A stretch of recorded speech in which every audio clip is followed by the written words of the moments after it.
Now on the Amp'd UP211 podcast, professional musician, executive, and motivational speaker Todd Waites. After losing his arm and shoulder to cancer at 14 years of age, followed by nearly 2 years of rigorous treatments, plus another surprising diagnosis of thyroid cancer in late 2014, Todd has made the best of the cards dealt to him. People who know Todd Waites say he has already lived the life of 10 men. Ask Todd, and he says he's just getting started.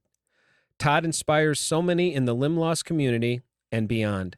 His public speaking engagements include schools, churches, and corporations. It is our pleasure to introduce Todd Waites.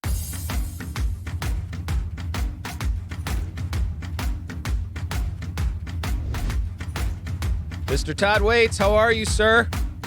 Hey, I'm fantastic. Thank you. How are you? I'm doing well. Good to see you on this wintry, crazy day with lots of snow in Chicagoland. I know you're in Ohio. Did you guys get any snow today?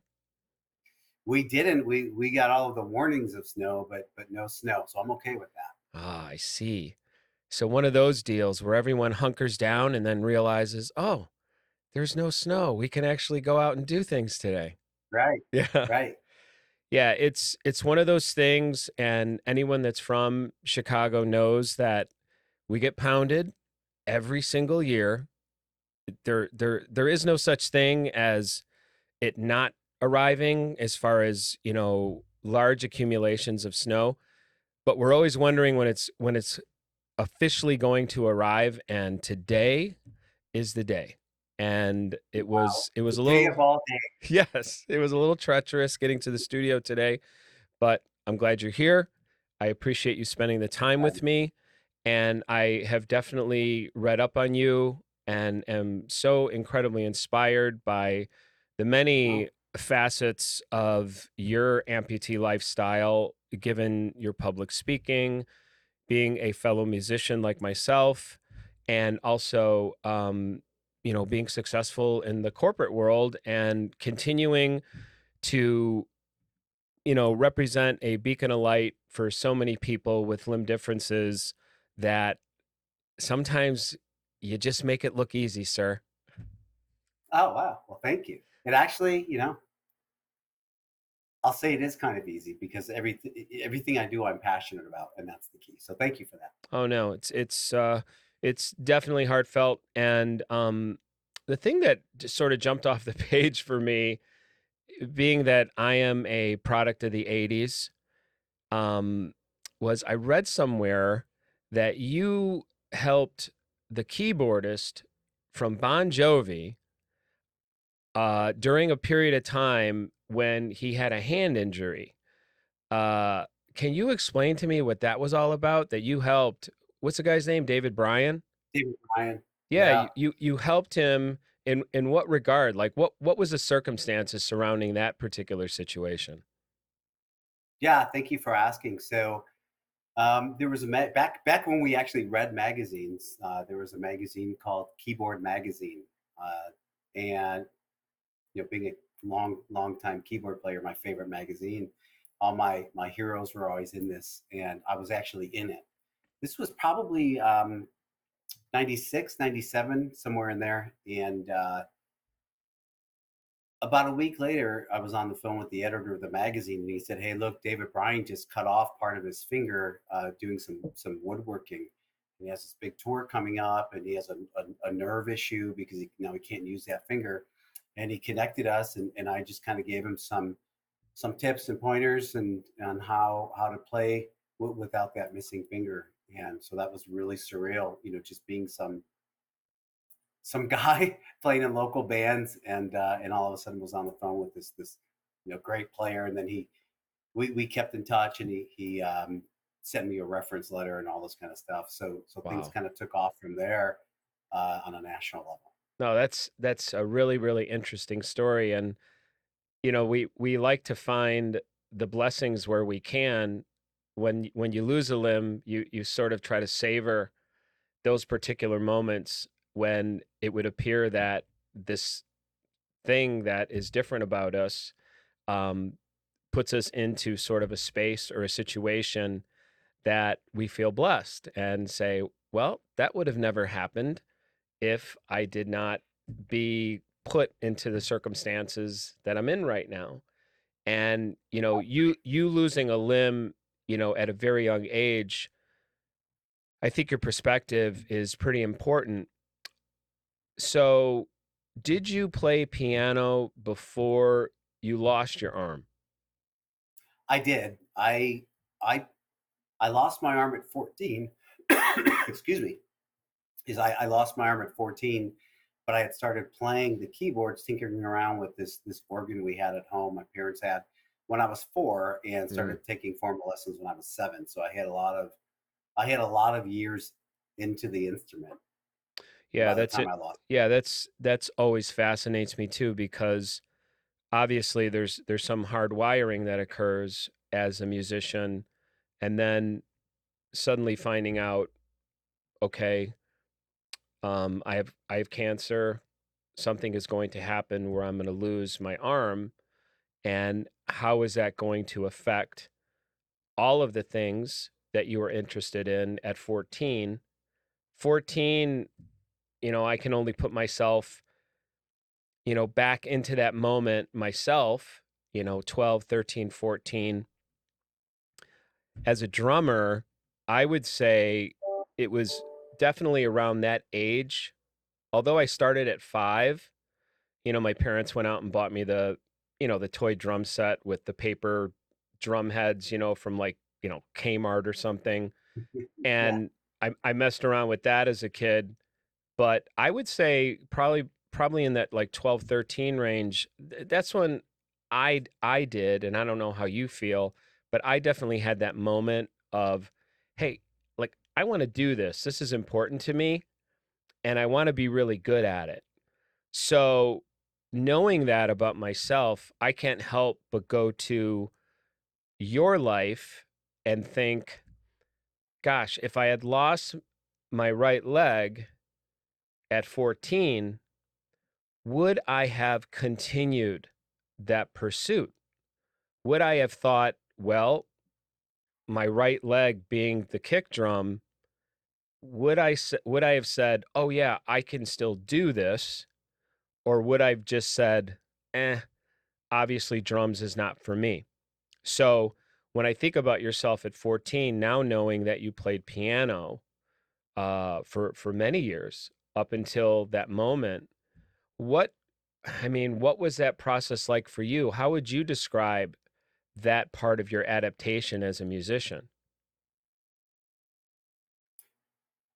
It's really interesting. Um, it would be great to have some kind of heroic thought to say, right? Well, man, I just trudged on, but the reality is that I just didn't know life any other way. And music, specifically keyboards, was such a part of my life. And when I say it was such a part of my life, I mean all I ever wanted to be was a rock star. It's all I ever wanted to be my whole life. I still want to be that. And so my situation changed, but my goal didn't change, and what I kind of perceived myself as being and what I was purposed to do didn't change. It was just a matter of trying harder.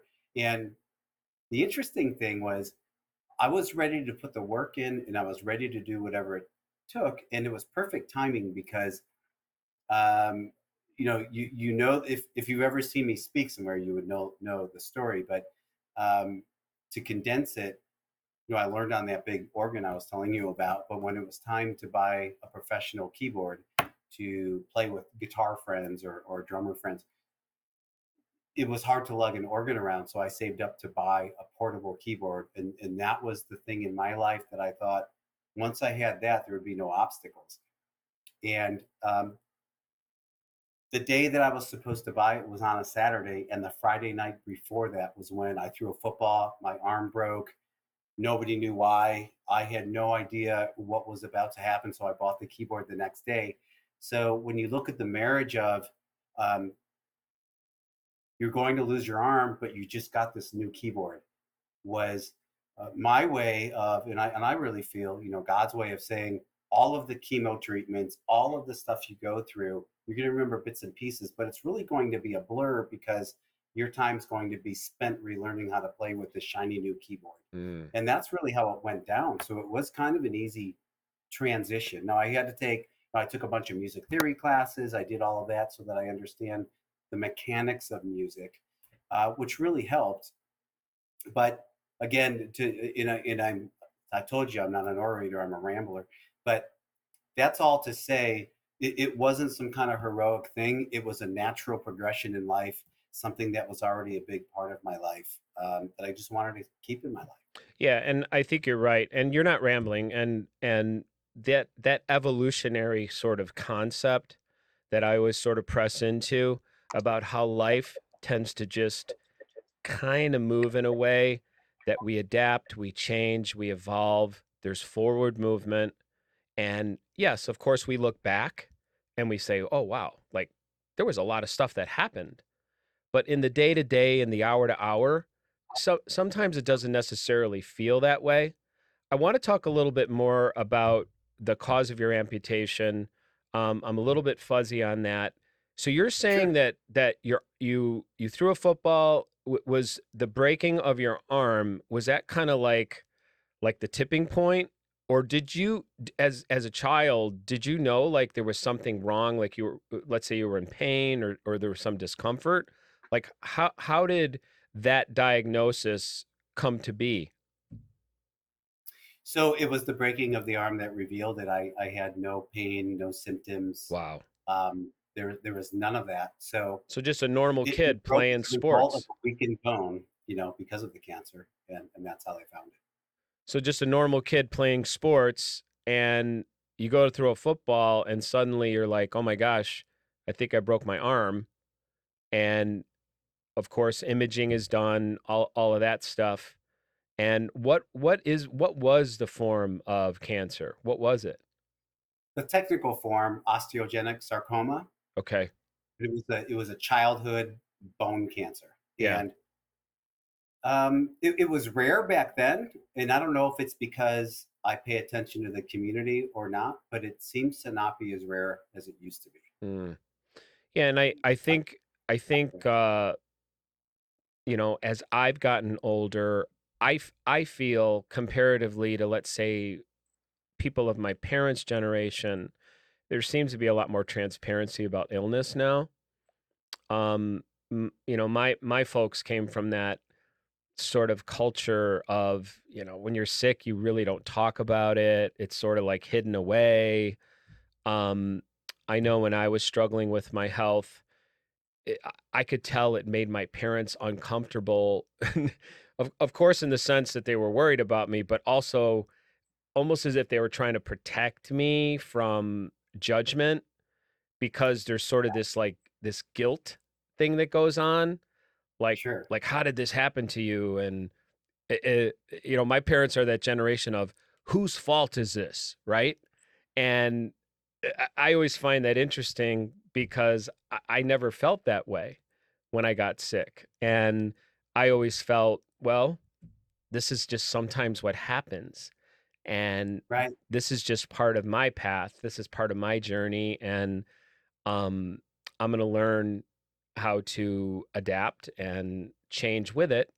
So, yeah, I find all of those kinds of things very fascinating, and I do appreciate when someone like yourself can be so forthcoming and offering of your story to help others feel that whatever they're going through on various levels, it's a lot more normalized at that point, and I think that supports people that are dealing with chronic illness like cancer. And again, rewind, you're 14, you want to play that shiny new keyboard, but let's step out of that for a moment. You're a young teenager, and as a young teenager, like most of us, that can be a very awkward time. That can be an uncomfortable time.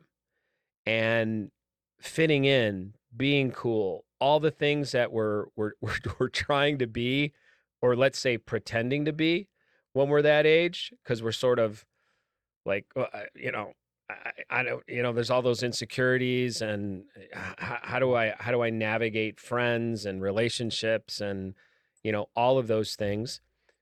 What was the emotional set that you went through, losing your arm, and was it your arm and your shoulder, or just your arm? Explain Yeah, that. I don't have a shoulder at all. Okay. So it was that, and it was going through the chemotherapy. So I was on chemo for almost 2 years. So, Mm, all in the same conversation with my doctor was, we have to take your arm, and you're going to be on chemotherapy. You're going to be sick. You're going yeah. to lose your hair for a while. All of the things that go with that. And it's really strange when I look back. There was certainly some emotional impact that I had, but I don't think I realized that I did. So I was very fortunate in the town I lived in. I grew up in a town called Strongsville, Ohio, and it's near Cleveland. We had two what we called junior highs, which now are called middle schools, and then those junior highs funneled into one high school. And it's almost like no matter no matter how goofy you are, whatever, your mom always tells you you're the greatest, you're this, you're that. And it was kind of the same thing when I was surrounded by people in my school. I didn't go through anything crazy. I didn't go through much bullying and much ridicule and things like that. So the positivity was fantastic. So I Mm, didn't go through a lot of the emotional stuff until I branched out of that. Now all of a sudden there were kids from the other middle school. Even though we were in the same town, we were separate. Um, and I just remember I was at a high school football game, and I wasn't really allowed to do much because of being on chemotherapy. Your white blood counts down. You can't be around people. You can't get sick, because if you get a cold, it can be the end of you just from that. But I just remember kind of being like, wow, I'm out. I'm with my friends. This is really nice. Very kind of a nice moment. I was bald from the chemo, and was pretty sickly. Getting used to being left-handed, getting used to having one hand, and I'd gotten separated from my friends, and somebody came up to me from the other school and asked if he could borrow my comb. Right? It was just making fun of me, and that's when I realized, like, everybody gets picked on a little bit growing up, and it's not as big of a deal. But that's when I realized, wow, what a cruel world that it mm, can be out yeah. there. And you mentioned, you're awkward. You're 14. You're trying to figure out, am I the cool guy? Where do I stack up Yeah. in the social dynamic of things? Yeah. And that started letting me know, maybe I'm not as high up on the list as what I've always thought, on Yeah. the level of cool and popularity. And so that was the start of some emotional stuff for me. And people people didn't really believe that I could still do the keyboard thing. People always encouraged me. They, oh, that's great. You want to do that, but you should focus on this, or you should focus on that. And so understanding that climate too of, well, gosh, I have this crazy goal and dream that not a lot of people believe in. Mm. So that manifested itself later, probably 3 or 4 years later after the amputation, where the emotional part kind of kicked in. Yeah, that makes a lot of sense. And I feel like, for, let's say, through the lens of a young person, when people know your story, they're invested. They're sort of those cheerleaders on the sidelines of your life, and they can create, a lot of momentum for you. But once you step outside of that particular orbit, and now you're just, I mean, I can say this because I'm an amputee too. You're just some dude that's, missing a body part, right? Then it just Yeah. becomes strange and awkward. And I would think at that age, for someone who themselves is very insecure, because let's face it, a lot of that kind of talk, that bullying, it comes from people that are insecure themselves. It's a Of way course. for someone to feel better about themselves, is to push others down. So, but when we're 14, we don't really realize that. We just feel as if we're being attacked. So I admire the way you sort of explained it in like parsing it out a bit. And that gives a better understanding, because when when I meet anyone, let's say in who's usually I will meet a parent, because parents will reach out to me when Sure. when a child has lost a limb, someone that is going through a family situation. Very often their biggest fear is, oh gosh, are they going to get bullied? Are they ever going to, be in a committed relationship? Are they going to be accepted? Are they going to be able to find work and do all those things? And my answer is, absolutely. They will do everything and more. They will exceed all your expectations. Just do what you are best at doing. Love them, support them, and just keep being present. And that's your job. It's not to pretend that this isn't happening. It's not to pretend that, yeah, things are a little different, but at the same time, there is no reason why your kid isn't going to achieve great things. And obviously your life, and I have seen uh some video on your public speaking. A lot of that comes through, resonates, and a lot of that messaging I find, very valuable, very positive. I want to talk a little bit more about you technically as a musician. So, I've only been an amputee. I'm going into my 7th year now, and because I'd been a drummer my whole life, I mean, my body was just programmed. I mean, I Yeah. there were a couple times in my 20s when I took a right-handed drum kit and I turned it into a left-hand drum kit, Oh, just because I was trying to build independence, but I failed miserably at it. I mean, I was just like, I can't do this. It's just not, it doesn't feel right. So obviously losing my right leg, I thought, okay, well, kick drum's kind of important, kind a little bit. kind of drives the whole thing. It's kind it's kind of like losing the accelerator on your car, like we're not going anywhere now. So for me, I had this before I could get into a prosthesis and adapt to using a prosthesis while I was playing. I was so desperate to play that I set up a remote pedal, kick drum pedal for my left foot, and I still played right-handed, but I was using my left foot to drive the kick drum over here, let's say. And I have to say, it actually went pretty good. I mean, I wasn't playing like, Dream Theater or anything, but I mean, I was at least able to play some, basic sort of rock, country, no jazz, Yeah. but just able to do some basic stuff that sort of fed my monster to play. And that was so important to me because it sent me the message that even if you don't acclimate to a prosthesis, even if you remain in a wheelchair, which thankfully, those days are long ago, um, like you could do this. You could still actually enjoy your instrument, and who knows, maybe perform someday. So, of course, once I got into prosthesis, it was like, all right, I'm done with that. Let's make this work. And embracing, all of what my brain already was wired to do.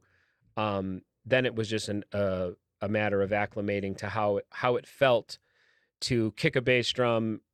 The only way I could describe it is if like your whole leg is numb, you know, because there's no touch. You can't really tell where your foot is. So Okay. when I think about what you do, okay, as a keyboardist, piano player, given that you were still pretty young, and like you said, it was just, I just had to keep moving things along. Um, how would a keyboardist with two hands, through their eyes, how would they describe, what you're doing or how it's different. Because again, I'm a drummer. I hit things with sticks. I'm not I'm not all that intelligent when it comes to Oh, come music. on. So when you start, mentioning like music theory and stuff like that, I'm thinking, what's that? What's music theory? Uh, I just know play it this fast. hey, look, if your meter's not good, none of us are going to be good. So I appreciate Yeah. that. No, meter and groove I know are super important to everyone in the group. But again, I'm fascinated because obviously what I know about, someone playing piano or keyboards is you need your hands. So how would you describe to, let's say, a layperson like myself? Well, this is how I compensate that. I can never share my secrets. I'm just kidding. So I it's a lot of different things, Secret and I sauce. don't want to diminish what I do because I love what I do. But I'm not a classical pianist, but my goal was never to be that. Mm. But I know that if that were my goal, I would have figured out a way to do that. And that's not a brag on me. That's just a brag on anybody who is passionate about anything. You shine a spotlight on something, and you'll figure it out. But I'm more of a rock player, and there are some complicated keyboard parts. I've had to learn to really maximize each of my fingers and understand that each of them matters at every time. And so the great thing too, I know a lot of people, and there's nothing wrong with it. It's just not my thing. We'll play to tracks, or we'll sequence. Keyboard players will sequence parts that play for them, and I've been very staunch on not doing that. That I need to play everything live.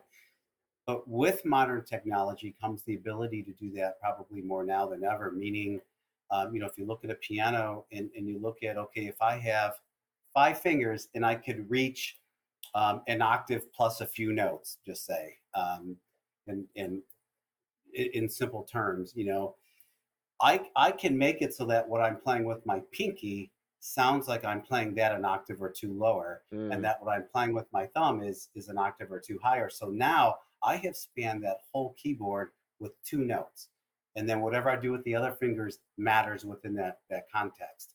So it's The almost great like, thing too, but it's almost like understanding the sort of the spectrum of sounds that can get you the result that you're looking for, but also testing the physicality of your hand and making sure that you're covering as much real estate as possible and having a deep understanding of what you're trying to get out of the instrument enough that you can use every finger to its fullest.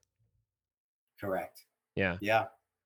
And sometimes it's easier than others. But my goal was to be, I'll never be the greatest keyboard player in the world, but my goal was to be able to be a decent keyboard player for somebody with 2 hands, not somebody with 1 hand, right? Like you would not look at yourself and say, I guess I'm an okay drummer considering I only have 1 leg, right? You would say, well, I've worked hard at this and chiseled this wood enough that I'm a contender of a drummer against somebody with 2 legs. Not that it's a competition, but No.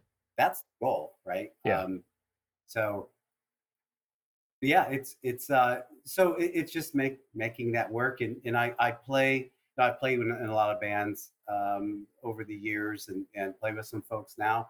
And you had mentioned '80s. I play in an '80s tribute band here in Columbus. That's a big show. It's Spark Machines and the fog, and we wear wigs and sunglasses because we're just not as cool as we once were.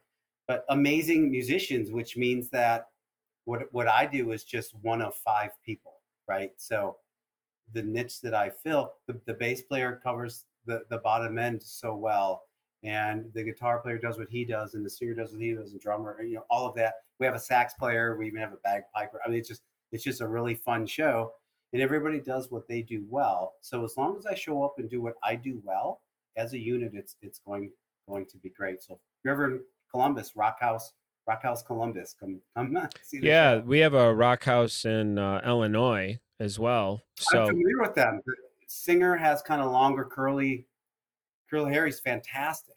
I've seen their videos. Yeah, no, that's awesome. And I appreciate the sentiment. And I think that for musicians especially, the idea of losing your ability to do something that you're so, passionate about and that's so important to you, I just wasn't willing to give it up. I just wasn't. And, you know, obviously you were just a kid full of dreams, and you weren't going to let any of that get in the way of your dreams. And, even today, at my at the age that I'm at now, you never really lose that desire to to want to perform, to want to create, to enjoy the energy that's shared between musicians. All of that is such a gift. And Yeah. you know you look at some of these elderly guys out there still doing these huge tours. And yeah, and you can argue, well, it's a money thing, but I don't know, I think a lot of them just don't want to let go of the vibration, the buzz that they get from playing live. There's nothing like Yeah. it. It's indescribable.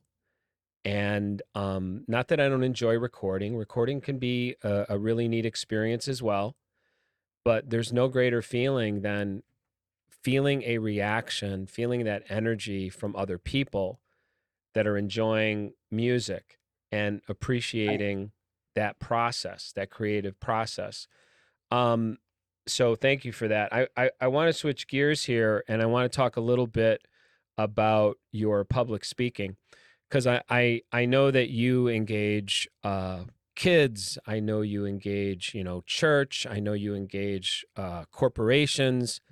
So when you're coming at this with a speaking engagement, you have a particular group. What what kind of prep? I mean, what do you do to make the fine adjustments necessary to reach any particular audience? What is that like for you? Yeah, I appreciate you asking that because my experiences and story remains the same, right? That's the common thread Yeah. in every speaking event. And I do bring a keyboard. I play a little bit. I tie it into music, and I tie it into what was happening at the time that I was going through that. And I play some music from those eras. But there's the culture of where I am at the time. If you're in Indiana, the culture is different than when you're in California speaking to kids. Yeah. Now, a lot of it is the same, meaning, hey, everybody wants to be like, everybody wants to know that they matter, and people want to know that they're heard. Um, but that means different things in different situations and different cultures. So a lot of it is based on that understanding. What are the challenges of the people here? So at schools, it's where are the challenges of the kids, and I do a lot of elementary school kids, and I do middle school, high schools. Corporations, it's a different delivery, but the same challenges. Um, Oftentimes I'll ask people individually, tell me what you do for this organization, and the people who have some kind of VP title, director title, C-level title, they're very proud of that. But when you ask the person that maybe doesn't have the fancy title, um, they're not as proud of what they do, but yet they should be. And so I'll break it down to, I'll take a song example, and I'll break it down into parts of a song, and I'll demonstrate it live. Look what happens when I take out this part of the song. It's not the same song. And so it's just based on where I'm speaking, and what the goal is, what the goal of that out. Yeah, And but what when what when a we invite really, yours, really cool way to demonstrate why all the components are critical. I mean, music is such a great example. We've all sat in a studio and heard, tracks that are isolated, and the first thought we have is, wow, that sounds really strange all by itself, right? But yeah, then you sort of see the layers, and how that comes together so beautifully. And for you to project that and say, okay, I'm going to show you a piece of music, and I'm going to take out what you might think is inconsequential, or let's say not really as important, and you might be feeling that way in this whole grand design. Now, Yeah. check this out. Here's when we don't have that. Here's when we have that. You're pretty important to this. I think that's such a great analogy. It's such a great way to get those people to understand that those key elements of a work culture or team are super important. So, I mean, that's great. And I mean, reaching kids, I would think, you know, I mean, what's typically the reaction? Because your limb loss is certainly, very overt. Um, it's not something that, people don't see immediately, especially, when you're talking, because I've seen you speak on video, and you do use your hands a lot. So it's like right away, okay, something's going on there. And do you ever feel like you're navigating sort of based on that energy or that reaction? Very much so. Um, I have to use a slide deck to show pictures to remind me of where I am in the story, because most of what I do is off the cuff. Again, the story remains the same, but I'm so reactionary to how Mm. I'm being responded to. One of the it's funny. One of the things you said, I'm gonna step back a bit when we're talking about schools, but when you're talking about when a parent reaches out to you, which I love that you make yourself available to parents, and the things that they're worried about that you mentioned, basically, is my kid going to be okay? Are they going to be able to work? Are they going to have a spouse? Are they going to have this? Are they going to have that? The crazy thing is, you don't have to have a kid missing a limb to worry about those things, right? I have 4 kids. 2 of them are older and they're out on their own and married, but I have 2 younger ones. I wonder about that and worry about that for them, and they have everything. These kids need to know that those questions are up to them. That you could have really crazy dreams, and just because they're crazy and just because your neighbors don't think that you can achieve that, you get to pin that on yourself if you can or not. And it sounds so simple and it sounds so easy, but nobody told me that when I was that young. Nobody, I didn't grow up. I grew up just having my own wants and dreams and all of that. And nobody told me that I should chase all that stuff until I was older. So the younger these kids are, and the younger that they stand up and just know I'm going to be successful in life, and success means a lot of different things, as you know. Regardless, I'm going to chase this, because if I don't, nobody else is going to for me, and I'll have to go live somebody else's dream. And I tie that a lot into anti-bullying is the big buzzword. When I speak about bullying, and the importance of not only not being the bully, feeling bad for where they come from, but the fact that bullying then makes you not see yourself in that way. I use this sometimes at Halloween. The kids that celebrate Halloween.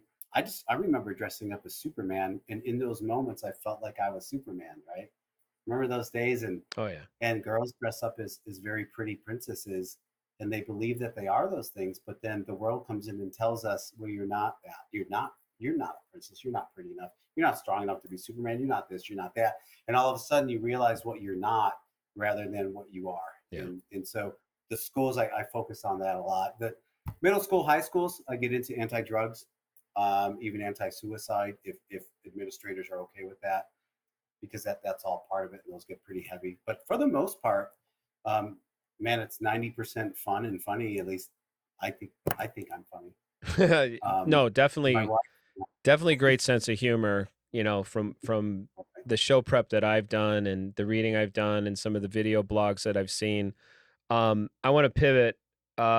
Let's talk about 2014. Thyroid cancer.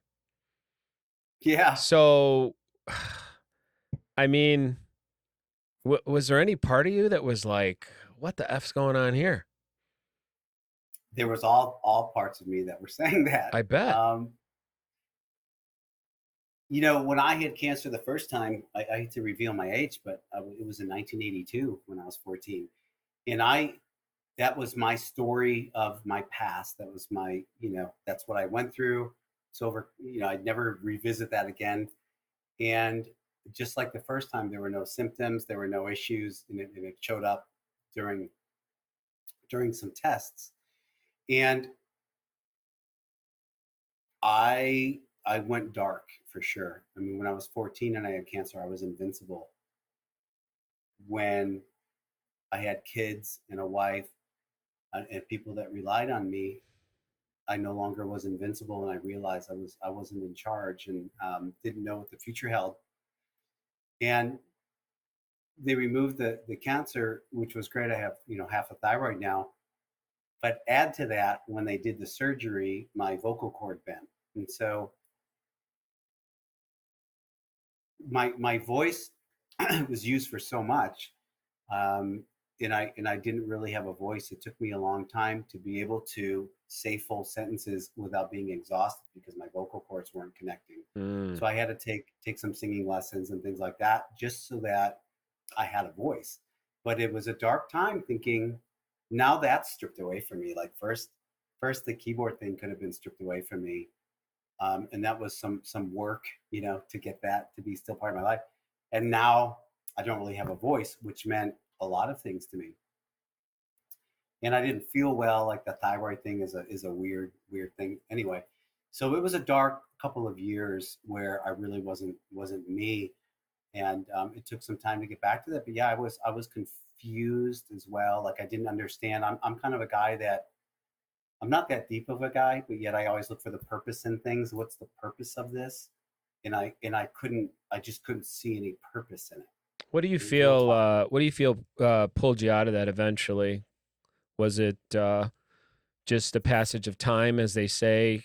Things tend to just sort of dissolve over time, or was there something that happened in your life that sort of knocked, let's say, some of those feelings out to let the light in? I mean, how would you describe it? So there's probably two different thought processes on that, in which I believe both equally 100%. One of them is, you'd mentioned I also speak at churches. I do youth camps and things like that. I'm a man of faith, and that drives me, and that is such an important thing to me. And there's a church a couple hours away from me that I've played at before when I was touring in a Christian band. We played there a couple times, and it's just like biker church, and they're so cool. They're like these leather people that, if you saw them in a parking lot, you'd kind of grab your kids and bring them closer to you. But they're the greatest, most passionate, nicest people. And I love the church. And they had asked me if I'd come speak, and I was turning down all speaking engagements because I wasn't a positive person anymore. I was in this dark rut.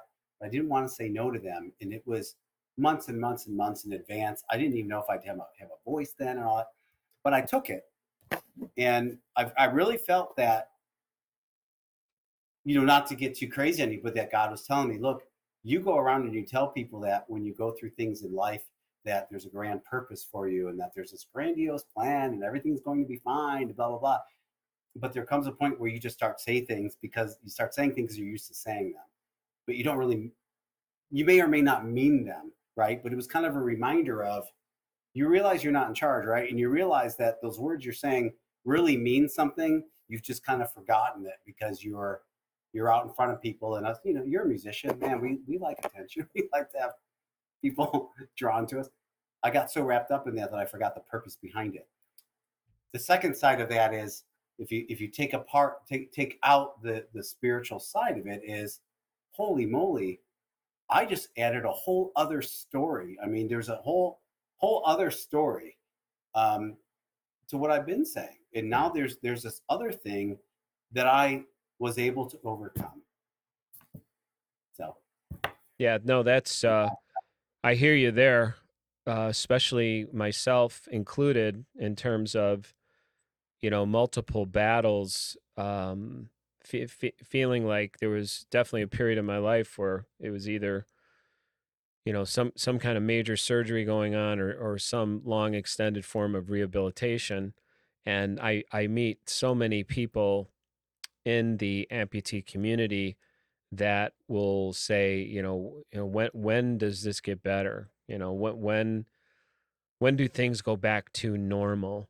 And it's hard to answer that, because so much of it, I think, for myself, and I hope others would agree, so much of it is dependent on you. So much of it is dependent on your perspective. And, the night before my amputation, I was not in a good place, and I was struggling with trying to understand how things would get back to normal.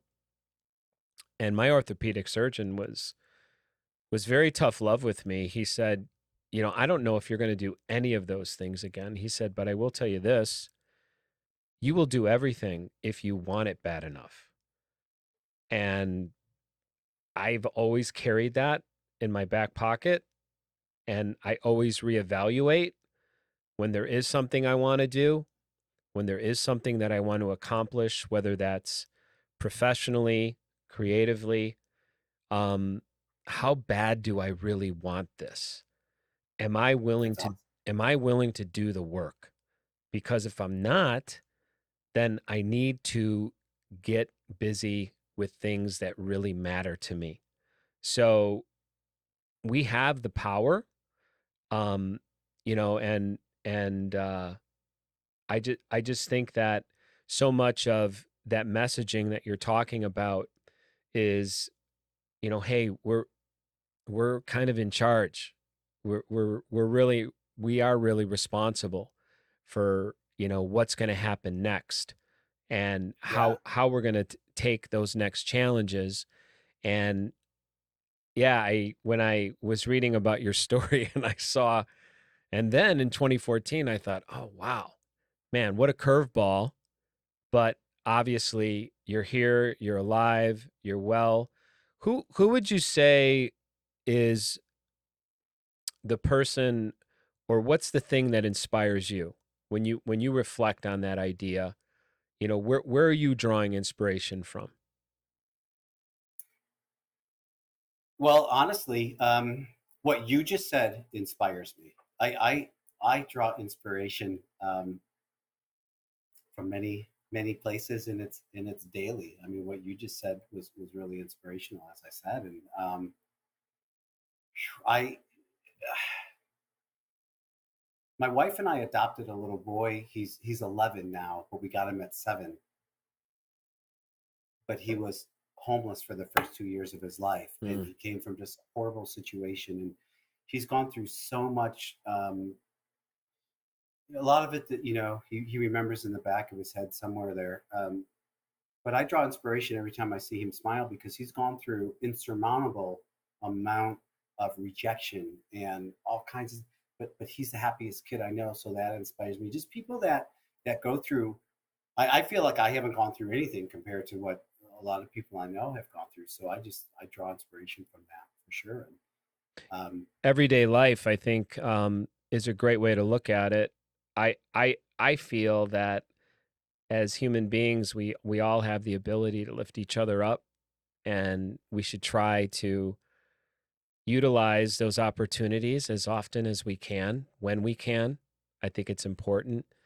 I think you being here today, telling your story, inspiring others, offering yourself, it's really what we're trying to do with this podcast. And not just with people, let's say, who have gone through limb loss, but families of people that have gone through it, and someone that is interested in comeback stories, and underdog stories, and different things that we all tend to find inspiration from.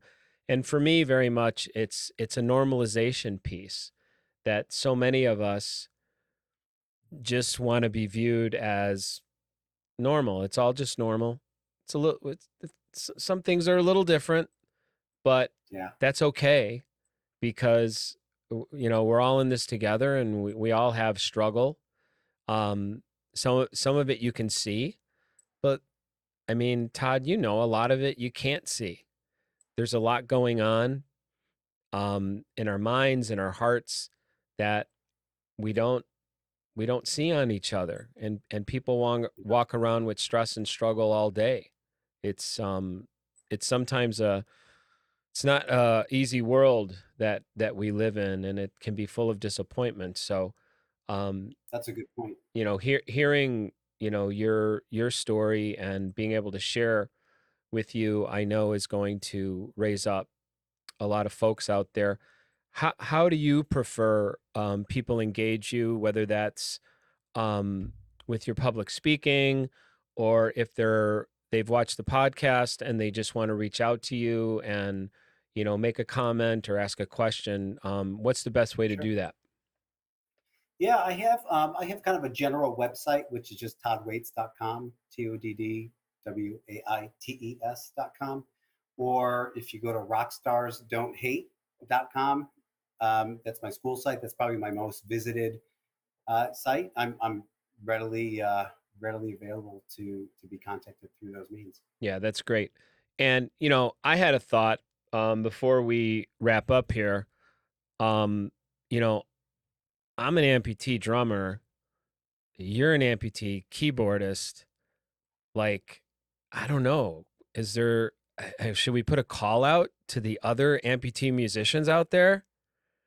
I mean, that could I be, was thinking the same thing. Boy, I'd love to play at like one of the events, the gatherings, and I, let's do it. I mean, It's funny you mentioned Dream Theater. I one of the bands I toured in, I replaced the keyboard player that joined the Neil Morse band, oh, no and kidding. so with Mike Portnoy from Dream Theater. So I No met him and kidding. stuff. Yeah. So he's in that band with him. Although now he's back with Dream Theater. Yeah, Portnoy is definitely one of those guys that is a huge source of inspiration for me. Um, I'm more of a deep groove, heavy hitter, like more of a Bonham type. Mm-hmm. But I'm blown away by these guys that just have such a high level of independence with all their limbs, and they can Yeah. do just incredible things with, multiple kick drums. And I mean, it's a little hard for me to digest as a drummer sometimes, because I when I was coming up as a kid, it was all just Motown and soul and Mm. R&B. Yeah. And I mean, my first concert was the Jackson 5. Okay. So I kind of came from that, just kind of less is more sort of attitude. But I very, very much appreciate progressive rock, progressive, musicians, guys that are just, breaking the barriers and the boundaries of, their instrument, and they're pioneers in, their technical, sort of, aspects of their playing. Um, I certainly was never like a Neil Peart, but I very much appreciated, he was almost like this drummer, like mad scientist, the Yeah. way he could do all of these things that I thought, well, there's a whole bunch of stuff I can't do, but that's okay. Hey, it's all about goals. But I think everything has its place. Yeah, I mean, you know. absolutely. No, for So sure. It's a big musical world out there. I always say, try to consume as much as possible because it's all good. My girlfriend's son, Aaron. He's a guy who's into just a lot of really digitized and very sampled, like rap, and mhm. I mean just stuff that's you could almost describe it as sort of anti-drumming. It's just very sampled and lots of loops and programming, and he sends me stuff all the time, which I love him for. And I'll be honest, I am getting to a point where I'm actually starting to like it, and Okay.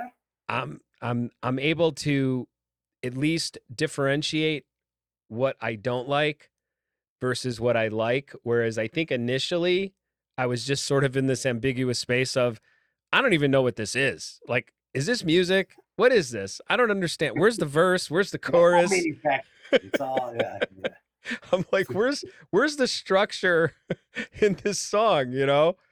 But now that I've sort of, put my toes in that pool, I think, okay, all right, all right, this has got a cool feel to it. I like that little hook right there. Okay, that works. And I can actually sort of zero in on some of what I couldn't hear before. So again, I say, if it's out there, at least give it a try, give it a listen, and go from there.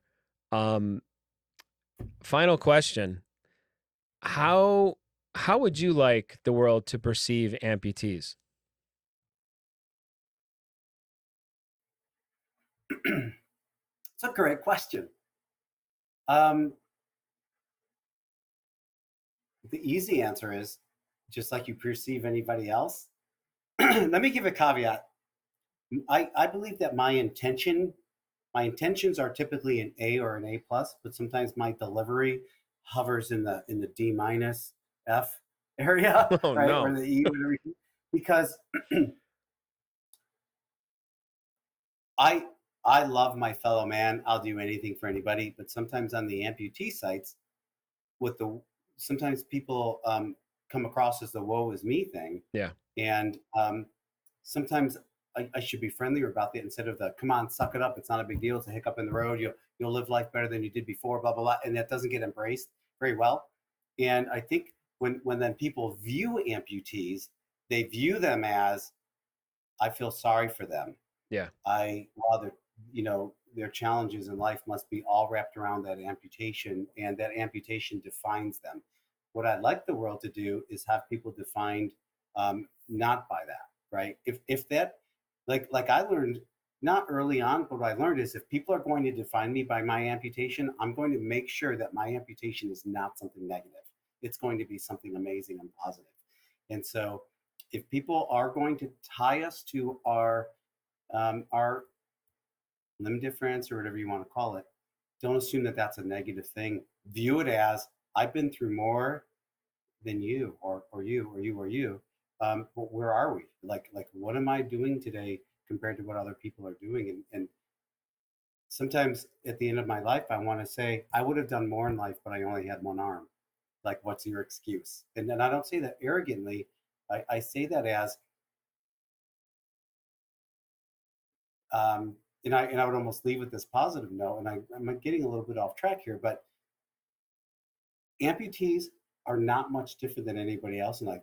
We are all just running this marathon, but if we're not willing to run the individual races, we'll never finish the marathon. So amputees that are out there and they're thriving, or the ones that are waiting to do that, the ones that are just kind of figuring it out, don't assume anything negative about them. Don't assume that defines them and that that's going to be what holds them back in life. There's enough stuff in life that'll hold us back. That's for sure. Very, very wise words, Mr. Todd Waites. I appreciate you being here. That's going to wrap it up for us today. I'm Rick Bontkowski. That is Todd Waites. This is the AMP'D UP211 podcast, and I want to wish everyone health and happiness, and we will see you next time.